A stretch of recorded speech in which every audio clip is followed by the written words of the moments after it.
Anyone who does not provide for their relatives, especially their own household, has denied the faith and is worse than an unbeliever. So there's not really any exceptions here, men. Well, howdy, I'm Pastor Landon. This channel is all about building young men up. I want you to get started early and build to last. So all the content that's going to happen here is going to be helpful for that. I want it to be very practical. If you have any suggestions on content you'd like to see, just drop it in the comments. We'd love to make a video for you. Before I get into the content today, make sure you like, comment, subscribe, do the things to help get this video out to more young men. Today, we're going to talk about the 3 financial sins. Pastors do not talk about money very much, except when they want to get it from you. And I want to change that. I want to be your pastor that talks to you about money. Jesus talked about money. There's 2,350 verses in the Bible about money. That's twice as many about prayer and faith combined. So if Jesus saw it was this important to talk about money, I think we should normalize it in the Christian space. The first sin when it comes to money is, let me read it for you, men who don't provide for their family. 1 Timothy 5:8, anyone who does not provide for their relatives, especially their own household, has denied the faith and is worse than an unbeliever. So there's not really any exceptions here, men. Aside from like a medical disability where you can't get out of bed, you should be providing for your family and be creating so much abundance you're providing for those around you. This is a lot of responsibility, and there's going to be guys in the comments complaining about that responsibility, saying that we don't understand. Well, the Bible's pretty clear. You need to be providing for your family, and if you don't, you're worse than an unbeliever. Which is not something you want to be worse than. I think there's some caveats. I think we can look at this just for the guy that is jobless. How about the guy that has a job but doesn't provide for his family? When I say that, I mean being generous towards his family. I see this whole group of young people right now that have this desire to be these great Christians and be generous to other people. Generosity starts first at your house. If you are not generous with your wife, with your child, I believe you're doing the exact thing that this Bible verse warns against. You're not providing for your family. I knew a young couple that I was counseling, and their whole thing was they needed to save up money to buy a house. And until they saved up enough money to buy a house, they weren't going to start having kids. So literally, there was a barrier to have children. They kept trying to save, and every time they had savings, they would give that money away because they believed God told them to give it to other people to be generous. I don't believe that this was from the Lord. I believe we are called to be generous first with our family. When you are being generous to other people, and that's at the behest of being able to have kids and have a house and have security, I think you need to start at home. So I think it's very, very important to be generous. I love that character trait. Your first ministry in your life, if you are married, it goes God, wife, children, ministry. Being generous to everyone else is in your ministry bucket. Your first people you need to be generous with, obviously God, you need to tithe, and then your wife, and then your child. If you have a child, if you're blessed with a child. So those are your priorities. And if you're not living out generosity towards the Lord, towards your wife, towards your children, you should not be being generous to other people. If there's excess beyond that, also do that. I love it. Love it for you. I think stay-at-home dads are absolutely in sin. I think stay-at-home dads should be working to provide for their family. Does this mean women can't make money and can't provide additionally? No, I think women can absolutely work. I think if you read Proverbs 31 the right way, women do work. They buy land. They have servant girls. They delegate. Like, they've got a lot going on. They're boss girls. But the men should be providing. If your wife is a high income earner and it means you stay at home and play video games, you're in sin and you need to repent. All right. Sin number 2. I'm going to make the biblical case that saving money is a sin. All right, buckle up. I'm going to read for a minute out of the book of Matthew. The parable of the talents. You guys have probably heard this, but I'm going to reread to refresh everyone's memory. For it will be like a man going on a journey who has called his servants and entrusted them to his property. To one he gave 5 talents, to another 2, to another 1, to each according to his ability. Then he went away. He received the 5 talents, went at once and traded with them. He made 5 talents also. So also the servant that received the 2 talents, he made 2 talents more. But the one who'd received the 1 talent went and dug in the ground and hid his master's money. Now, after a long time, the master of the servants came and settled accounts with them. And he who had received the 5 talents came forward, bringing 5 talents more, saying, Master, you delivered to me 5 talents here. I made 5 talents more. His master said, Well done, good and faithful servant. You've been faithful over little. I will set you over much. Enter into the joy of your master. And he also, who had had the 2 talents, came forward, saying, Master, you delivered me 2 talents. Here I have made 2 more. His master said to him, Well done, good and faithful servant. You have been faithful over a little. I will set you over much.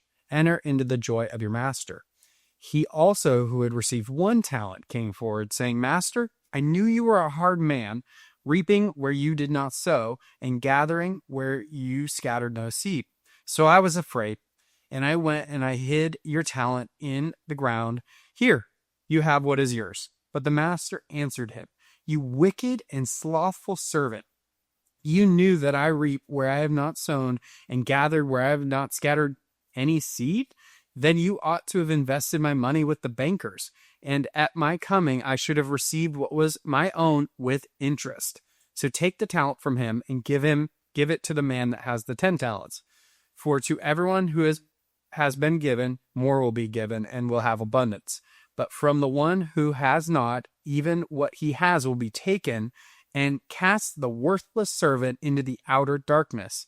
In that place there will be weeping and gnashing of teeth. So, I believe saving money is a sin that Jesus then called the person worthless.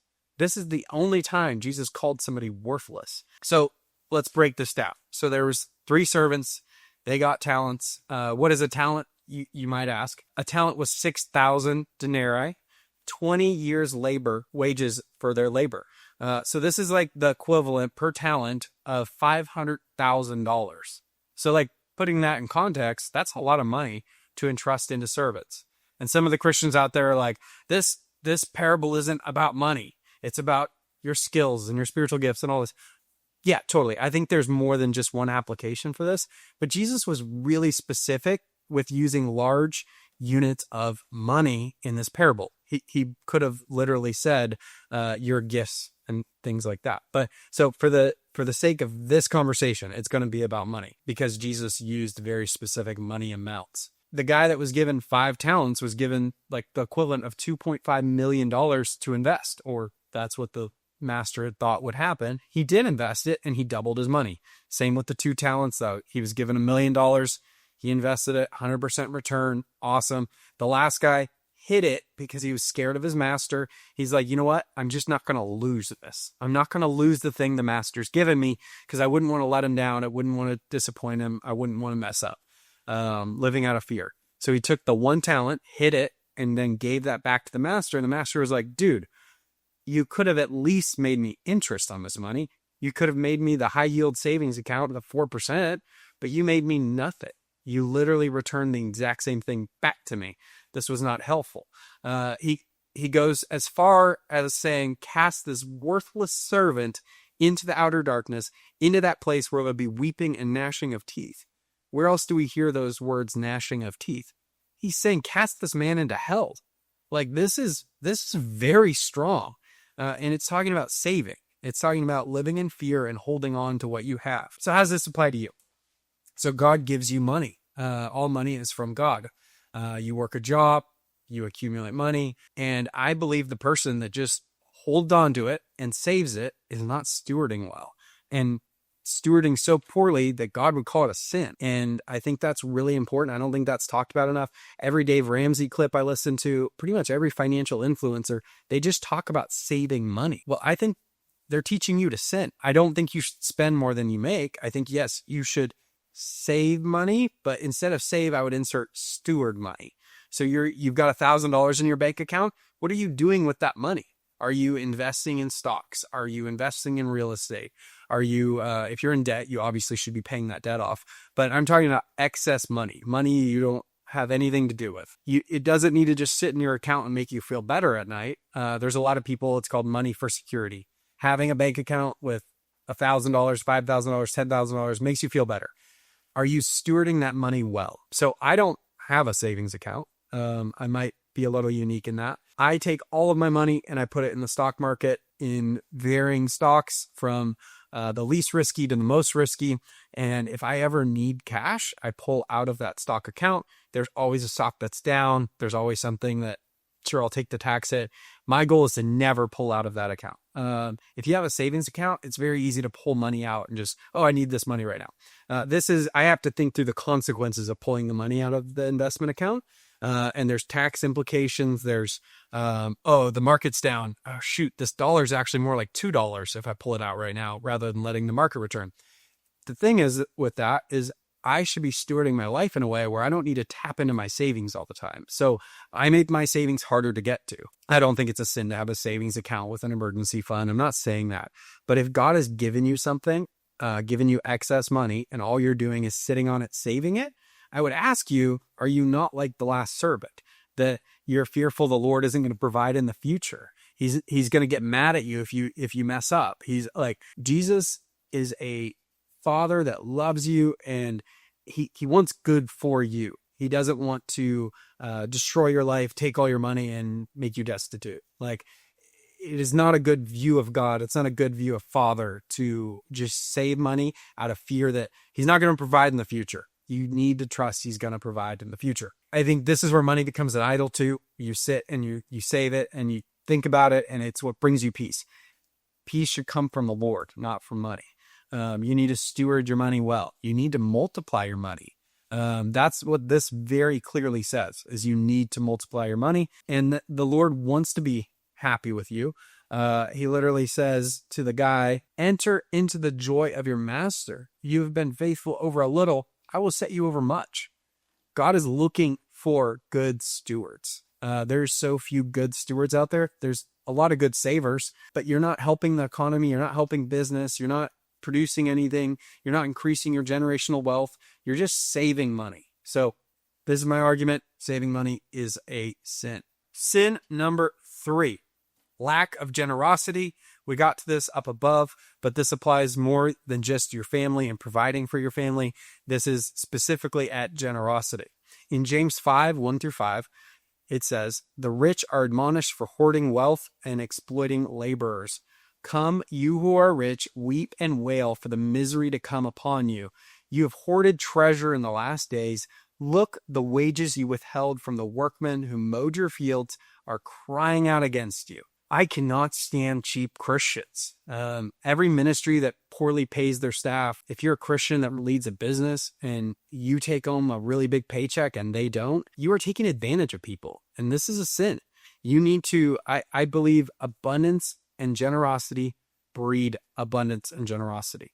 When you treat those around you well, when you have an abundance mindset, that doesn't apply just to your life and your bank account. It should apply to those around you. So having an abundance mindset is very important. Having a generous spirit is very important, to the point that they talk about in the Bible quite a bit. He says, come now, you who are rich, weep and wail for the misery that comes upon you. The Bible, it's like they just keep, it's almost like a threat to hell each time. It's like, hey, like if you are a bad steward, hell might await you. Hey, if you're not generous, weep and wail, like hell might await you. We are called to be like Jesus. We want to be more like him. He is generous. He loves his children. He treats them well. When you have somebody working for you, when you have the opportunity to bless somebody, to be generous, you may be the only Jesus that person experiences. You might be the only witness that your staff ever gets. And you get to choose who you are to them. Are you a generous person that loves well and is an example of Christ? Or are you stingy and taking advantage of people? This is a heart issue. This is something that you need to wrestle with. But a lack of generosity is a sin. It's very clear in James 5. Back in the parables, Jesus says, for to everyone who has will be given more, he will have abundance. So I do have an abundance mindset. I am not a prosperity theology guy, but I think God is looking for men and women to bless. So You can call that prosperity theology, but I believe that when you're generous with others, the Lord is able to be generous with you. So those are my 3 financial sins for today. There's actually plenty more. It's all throughout the Bible, plenty of verses explaining on greed and love of money, all kinds of things. Probably do a part 2, depending on how this video goes. But thanks for tuning in, and don't be a sinner this week. Like, comment, and smash that subscribe button.